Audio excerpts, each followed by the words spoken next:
Rádio França Internacional, emissões em língua portuguesa. São 17 horas aqui em Paris, 15 horas em Cabo Verde. Stephanie Palma. Bem-vindos à segunda emissão da RFI em português desta quinta-feira, 25 de novembro. A marcar a atualidade, multinacionais podem retomar atividade de prospecção do gás em Cabo Delgado, norte de Moçambique. Em França já existe acordo quanto à terceira dose da vacina de Covid-19. Nos territórios ultramarinos franceses da Guadeloupe e Martinica, a progressão da Covid-19 continua a preocupar. No controle técnico desta emissão está Mathieu Leroy, já a seguir as notícias. Começamos este noticiário com a atualidade africana. Em Moçambique, as multinacionais que suspenderam as suas atividades de prospecção de gás na bacia do Rovuma devido aos ataques terroristas e que se agudizaram no primeiro trimestre deste ano, poderão voltar a operar. Optimismo manifestado pelo Ministro dos Recursos Minerais e Energia de Moçambique, Max Tunela. Orfeu Lisboa tem mais informação. Foi no final de um encontro que o chefe de Estado moçambicano, Filipe Nyusi, manteve com representantes de algumas empresas que o Ministro dos Recursos Minerais e Energia deixou claro que o regresso às operações das multinacionais que suspenderam as suas atividades após ataques terroristas iniciados no dia 24 de março à Vila Sede de Palma é uma questão de dias. Já há ações em curso entre o Governo e os parceiros da Área 1 e por isso estes encontros regulares, tivemos há pouco tempo encontros com a Total, tivemos encontros com a Eni, hoje tivemos com a Galp e também com a Mitsui. E as perspectivas é de que até o final do ano vamos definir as condições para sentarmos e decidir sobre a retoma do projeto. Max Tunela entende que o sucesso das forças moçambicanas e as suas aliadas de Ruanda e da SADC no combate à violência extrema em Cabo Delgado está aos poucos a devolver a confiança dos investidores. Mas queremos todos uma situação de segurança sustentável que permita que todos os investimentos programados para aquela área possam correr. Para já, o futuro da indústria do gás na área 1 da bacia de Rovuma, na província de Cabo Delgado, norte de Moçambique, começa a dar sinais de retoma. De Maputo para a RFI, Orfeu, Lisboa. Hoje assinala-se o Dia Internacional contra a Violência Doméstica. Em Bissau foi lançado hoje um estudo sobre o nível de violência contra as meninas e mulheres da Guiné-Bissau. Rita Paz, gestora do programa na ONG portuguesa Fundação Fé e Cooperação, explicou em entrevista à RFI os principais motivos que levam as vítimas a não denunciarem os agressores. Ouçamo-la. A violência contra as mulheres e, em particular, a violência doméstica é uma questão muito sensível e, como disse, a grande parte das mulheres considera ainda que é aceitável porque há questões culturais e questões também relacionadas com as condições económicas das mulheres e as oportunidades a que elas. Na verdade, também penso que muitas mulheres não conhecem os mecanismos de denúncia e têm vergonha também de denunciar. A denúncia, muitas vezes, não havendo estruturas de suporte ao nível social, a denúncia pode, muitas vezes, também colocar a vítima em maior risco, em maior perigo e perigo de vida mesmo. Isto é um tema que exige uma abordagem sistémica e recomenda-se que se continuem a implementar ações de sensibilização, de formação, nomeadamente sobre as leis em vigor. A violência doméstica é um crime desde 2014 na Guiné-Bissau, um crime público. Recomenda-se continuar a haver ações, por exemplo, educação parental, que foi uma atividade que implementámos também neste projeto, e para isto é fundamental o envolvimento de líderes comunitários e dos homens em particular, para que tomem conhecimento do impacto psicossocial que a violência tem nas suas comunidades.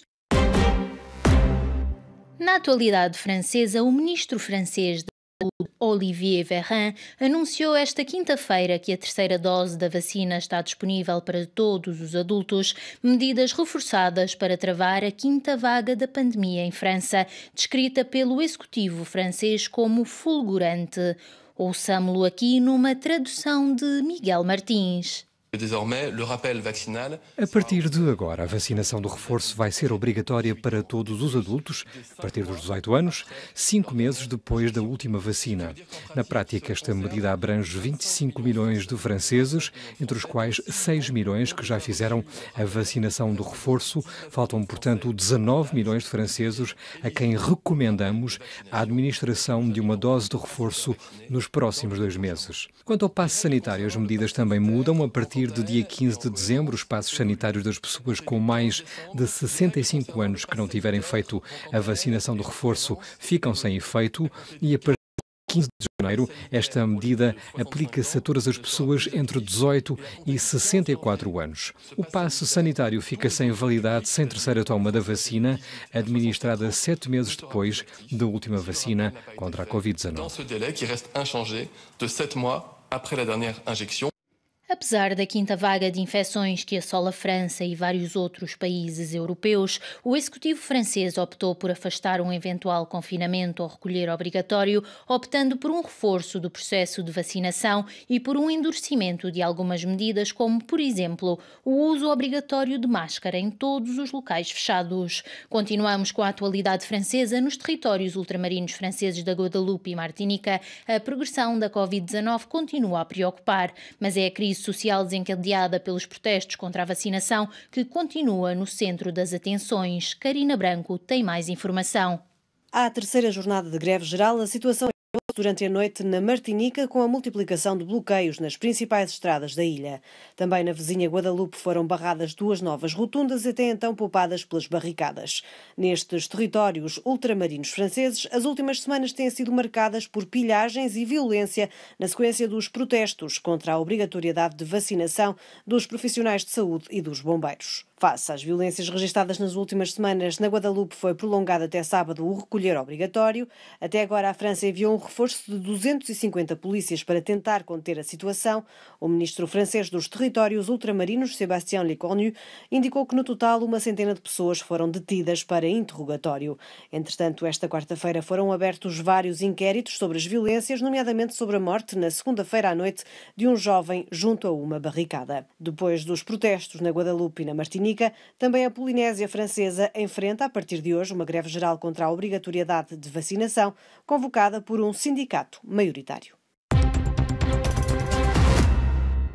Na atualidade internacional, o general dos Emirados Árabes Unidos, Hamed Nasser al-Raizi, alvo de várias denúncias de tortura em França e na Turquia, foi eleito presidente da Interpol esta quinta-feira em Istambul, na Turquia.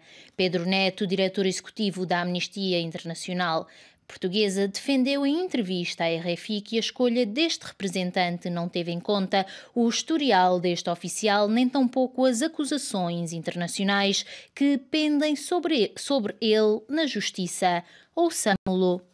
A eleição e a escolha dos representantes teve em conta todo o trabalho de campanha do Major-General, teve em conta todos os donativos que foram feitos pelos Emirados Árabes Unidos e não teve em conta o histórico deste oficial e o trabalho que ele fez internamente e as acusações que pendem sobre ele na justiça, acusações inclusivamente internacionais. E há até uma graça, que não tem qualquer graça, mas foi uma observação que alguém já fez, em que se ele for à sede da Interpol em França, corre o risco de nesse país ser detido por causa das acusações e investigações que pendem sobre ele. Aquilo que está em causa é um desrespeito pela lei internacional, pelas convenções contra a tortura e uma arbitrariedade grande. Há aqui casos nas mãos deste senhor que têm que ver com detenções e tortura a defensores de direitos humanos. Um caso é o ativista e defensor de direitos humanos Ahmed Mansour. Há uma pessoa até que foi detida porque estava a utilizar uma camisola do Qatar nos Emirados Árabes Unidos. Foi detida e torturada por isso. Estes são os métodos que existem sob o comando deste senhor nos Emirados Árabes Unidos e que os representantes que o elegeram presidente da Interpol não tiveram em conta, privilegiando ao invés toda a campanha, todo o charme, parcerias e donativos financeiros que foram dados.